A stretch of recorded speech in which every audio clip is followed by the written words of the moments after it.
We need the official. Yeah, we're waiting. Give us. Natalia Nakazawa, thank you so much for joining me at Artist Talk, a podcast by KODA. We've known each other for a while now, since your Triangle residency. Was it? What year was that? I think it was 2019 or 2020. Maybe it was 2020. It was in the pandemic. Yeah, it was during the pandemic. Yeah. So we've known each other for a while, but it's the first time we're going to work together at KODA this season. I'm very excited for your residency and for your exhibition. Me too. What are your plans for the upcoming exhibition? Well, I think thematically it worked perfectly, because thinking about migration and thinking about ancestry, and there's so many themes that I think KODA is doing a great job of addressing and thinking through with artists. And so what I'm really thinking about is, starting May 16th, it's a collaborative with Bahar Bebani, who's actually going to be creating a day of gathering. And so, really kicking off from the very beginning, there's going to be lots of opportunities for collaboration, lots of opportunities for, people to come in and make art, to have conversations about ancestry, to have conversations about ecology. And so I'm just really excited to get started. It begins in May, which is a wonderful time. Also, the island will be coming to life with all kinds of plants and animals. And so really the residency in my mind is about, going through all of those sort of like ecological changes that are happening on the island, and thinking about human migration, animal migration as it happens across the island. So that's where I'm starting. And in your work, Our Stories of Migration, how do people share their own stories and learn about the stories of others? Yes, so I have been working with a couple of different strategies to hold space to collect people's information. And one of the projects I've been working on at Socrates Sculpture Park is called Dome Cartographies. And what's amazing about Dome Cartographies is the first time I've actually built a physical structure to hold space for oral histories, for storytelling around the fireplace, so to speak. And it's been this wonderfully rich place to gather, to also just have a lot of exciting exchanges. Everything from like little kids gathering sticks and leaves and making fake fires and then telling stories around the fire. It's very cute. To having more formal workshops. But so there's going to be a couple of events I think that I'll have, and then as part of the solo exhibition that I am planning in the sunroom, there will be an opportunity for people to share their stories if they want to tell us a little bit about their own family histories, maybe something that they want to share with future generations. So there will be kind of an ongoing collective space for people to share the stories, to share photos, to share images, to share audio. So that's going to be part of the exhibition itself. Thank you. And if it comes to, because your practice is very research driven, and I'm wondering what kind of big questions are you maybe working on right now in your research driven practice? Well, I'm really building off of the work that I started at Socrates, thinking about how I can just continue to create these spaces, to build spaces. And so one of the things I really want to look into, and it's something that's been interesting to me for a long time, are rhizomatic root systems, and thinking about the ways that plants communicate to each other, that various species of birds and animals migrate from one side to the other, or from different places, even if there's like a type of plant that's in one part of the island and not the other. I'm just kind of interested to get to know the island a little bit better, Governor's Island, and to see what's happening underneath, like in the soil and the root system. So, I'm just sort of thinking about spending a lot of time listening, walking, doing some drawings and sketches, photographing, any birds, plants, animals that I can find, and letting that kind of settle in. So I'm just always thinking about how, what we're taking with us and what we're moving through at this moment. So I'm just really excited to see what Governor's Island has to offer as a place, and see how that trickles into the ecosystem of art making. It's a very unique place because many people it's so close to Manhattan. Yes. It's just a 7-minute, more or less, ferry ride. But many people who live in New York, they've never been there. Yes. And really, for a residency on Governor's Island, what you're describing is probably the best way to use the time there. I love listening. I just want to be, I think there's something about the way that I like to make art, which is really to plant somewhere and then sort of listen and gather, and then be able to speak more. I feel like I can't create something and listen at the same time, so I feel like it's two different processes.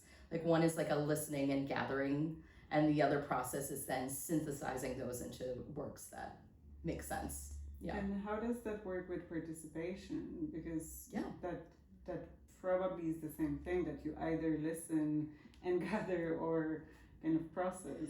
Yeah, and participation is actually, it's almost like the flower of all of the research. It's kind of what happens at the very end of the whole process, because you can't facilitate a learning experience or a workshop experience without having sat with the listening and then also figured out what you want to say. So I feel like for me, any kind of engagement is like a culminating event.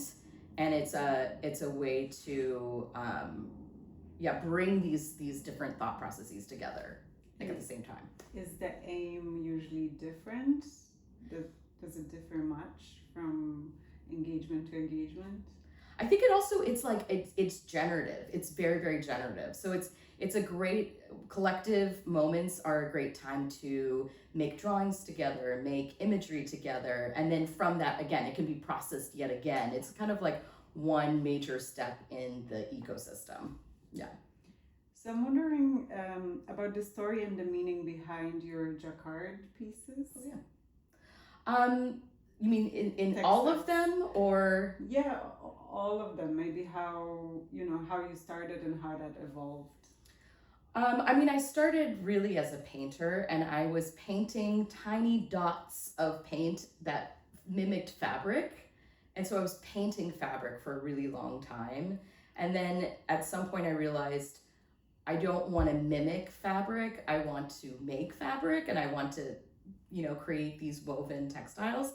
And I felt like it made more sense for the work symbolically, conceptually, and it just was closer to what I wanted to do. So when I made the switch to actually producing textiles, it was also great because jacquard is also, it's an original kind of technology, but it's very related to pixels and to computers. So there's this kind of process where I can make digital images, and that has a resonance, then it can be translated directly into textiles. But then also the textiles translate really beautifully back into digital images that then can be used again. So it's also, I love this level of translation from one material into another. So also another angle of like why I love jacquard textiles. But yeah, it just lent itself to also the material can be made with recycled cotton, and it can, it's something that you could physically put around yourself. So it's not so formal as like a painting. It's something you could take off the wall and play with and engage with. So those are the reasons I thought I want to work with something that's an engaging material. And then Our Stories of Migration, which is the project that I've been working on kind of continuously since 2017, has really, it really came about because I wanted to work with kids, and I wanted to invite them into my process, and I wanted them to be able to sew and, again, embroider into the textiles. So that project has been just such a like a rich, giving project because it's something that can transmute and change with different situations, different spaces, different needs, and so it can really accommodate and be flexible um, to different needs. So that's I just love working with textiles. And it seems like that is also one of the importance of translation that you mentioned. Yes, and so translation, it's so, and I think for many of us, it's just in our, it's how we do things. Like translation is just so innate to how I move through the world, and I feel like this is just conceptually part of my practice so much, that it makes sense to have sort of a mutable, changeable material that is at the base of most of my practice. Can you just to dig a little bit more into that? Can you elaborate a bit more? What do you mean by translation and how that shows up in your work? Yes, I mean, I think that, and we've had these wonderful conversations about, being from multiple cultural identities and having to constantly move between spaces where we're being asked to literally translate our intentions, our ideas, our concepts into different languages, into different cultural realities and contexts. And so on one hand, I think that it's important to maintain a flexibility and a responsiveness because in some ways it is our survival language, but it not only is a survival language, it's actually it's a beautiful language in and of itself. But I also think that it's a tool for teaching. And so I just feel like translation, and my mom is a translator as well. So I feel like I've just always had translation at the very core of who I am. And, moving between like Latino culture and like Asian or Japanese cultures and American cultures. It's just one of those things that it's like really, it's interesting. We have to constantly change and mutate ourselves, but at the same time insist that we need to sort of expand other people's definitions of what is possible. Yeah. So I have a question exactly about that. Because in your work you push against the boundaries of rigid categorization of especially mixed identities, and I wonder what role does art play in it. I mean, one thing that's great about the solo exhibition is I get to tell my sort of evolution and story as a creative practitioner from the sort of earlier times of my practice till now. And one of the most exciting parts of that is I'm sort of exhuming or bringing back out, my MFA thesis work and really thinking about the early research questions that I had about performed authenticity and where sort of capitalism and economic structures, cultural structures, social structures come together to try to put us in various boxes and to separate us. And so my practice really is one of liberation and one of purposeful and radical exploration of identity, but from the perspective of insistence on who we are and our realities. And so I mean the sort of original questions that I began my whole practice with was about like at what level are we performing for these capitalistic structures? At what level are we truly experiencing culture? So it's I think that it comes in a lot in my practice. I think about it all the time, but I'm also trying to constantly break it down and move towards, again, a liberatory model where we can not be beholden to the limitations of identity. And as you mentioned before, we kind of have to all accept that the world is changing, and Yes. and the boundaries become much more fluid. Yes. And it's a wonderful time to be an artist. I think this is, moments of incredible change and, moments where all of our sort of like ways that we've been doing things, all of the structures and all of the things that we've come to, institutional ways that we've come to rely on. When those things start breaking down, it's a great time to be an artist and to offer other options. And that's like taking on a challenge. Yeah, I love the challenge. I love the challenge. So I wonder, I'm very curious, how do you do it all? Oh. Being an artist, an an educator, Yes. an arts administrator, a mother. Yes. How do you do it all? I don't know. Well, doing it, I think doing it all is also, it's a really big, that's a big sort of phrase. But I think at the end of the day, it's about our priorities and our values. And so moving in the world in a way that I reflect my own values and the way that I build things that are important to me. That's, I just think it's building up from what's important and trying to be really good with my calendar. But then also some things overlap, and there's the interconnectedness Yes. of them, and like one thing feeds to another. And there's learning. people don't realize that challenge is like, we should be thankful for the challenges in our life. And I'm one of those people that I'm so thankful for every challenging moment, because it teaches me to let something go, to put something down, to pick something else up, to stack things in a different way, to think creatively. Like it's the ultimate creative invitation when you have too much to do and not enough time to do it. It's like the invitation to say, how can you reinvent the way things have been done before? And also I've used it as a real tool for,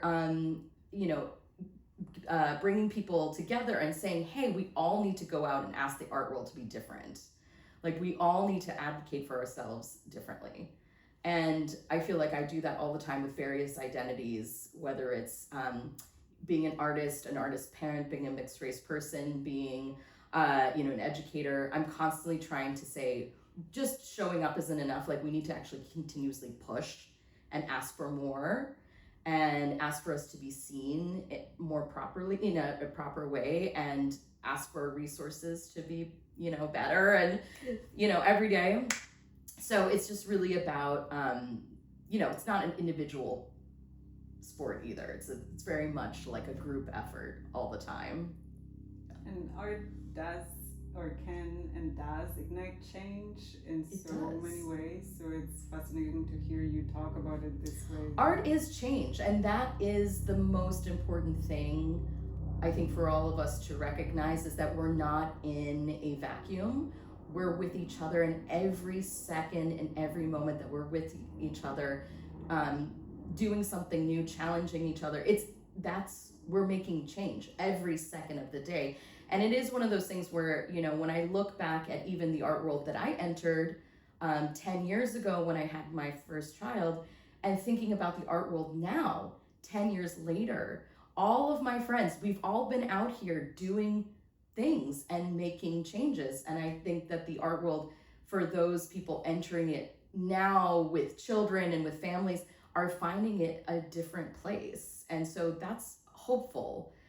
Even if it doesn't feel like change happens instantaneously, I think that the more we can awaken ourselves out of apathy and into the present moment, I think that's really important. And I think that's really why I make art too, is to remain really present and awake, and not to just, even though people think art is maybe escapism or something, I think it's the opposite. It's about place making and place forming. And that's what my thesis was about. It's like all about place making and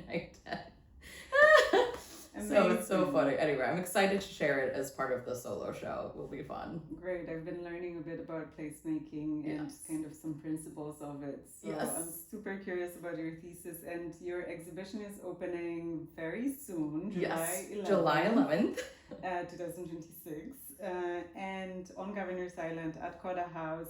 What do you hope audiences will carry with them when they leave your survey exhibition?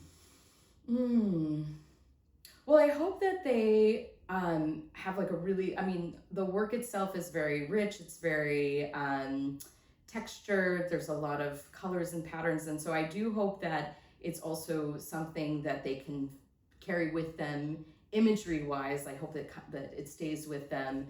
And I hope that, it's an invitation to think about the generosity of everyday experiences.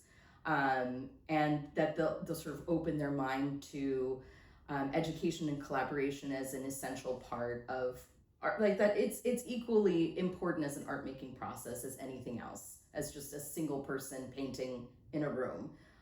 For me, collaboration is a tool, and it's a very, very important part of the work. So I hope that people take away this invitation to say art can happen anywhere, it can happen with your friends, and that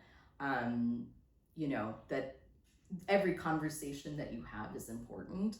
And so I don't know, I hope that people leave the show and actually think, oh, I want to make some work, or I have some textiles at home, I want to do a collage, or I just hope it makes other people want to make artwork. That's very inspiring. Thank you so much. Is there anything else you would like to talk about? Well, the exciting thing is that we have a couple of events, right? We have May 16th. Bahar is doing this incredible, very so many people, a day of gathering around the sort of legacy of the Damask Rose. And then on May 29th, I'm actually doing a collaboration with the Clemente Soto Vélez Cultural Foundation, Educational and Cultural, it's a long title, from the Lower East Side. Along with the World's Borough Bookstore, which is an incredible Latino-owned bookstore in Queens and Jackson Heights, and the Queens Memory Project and Kinfolk Tech. We're all coming together, and we're creating an augmented reality monument to also important Latino stories, Latinx stories from around the neighborhood. And there's like a walking tour. There'll be like a zine launch. So that's really exciting, and very much connected to my practice and also what I'm doing with KODA Lab. And then on May 2nd, sorry, I have to do one more shout out. May 2nd is my closing event for Socrates Sculpture Park, and it'll also be an intergenerational day of art making. We're taking scribbles and drawings and translating them into music and sound that then will be played along with this incredible visual projection inside the dome, and we're having a barbecue and all that stuff. So there's like a whole bunch of events that are very much connected that are coming up. That sounds wonderful, and all of them just have this core idea of bringing people together. Yes, yeah. Exactly. And also marking specific stories, like Latino stories, especially with the, in Jackson Heights. And again, working with the Queens Memory Project to really pull important sites in Jackson Heights. So really about bringing together history, technology, and celebrating the world's borough bookstore, which is also like the cutest bookstore in Jackson Heights. It's amazing. And they only showcase POC, like people of color, books. So it's like really, it's just such a wonderful space, and I love them. And so anyway, it's gonna be a really great event. Yeah. It's amazing. Thank you for sharing all that. Yeah. And I look forward so much to working with you this season at KODA on Governor's Island. I look forward to the exhibition and the residency as well. Me too. And thank you once again. Yes, thank you.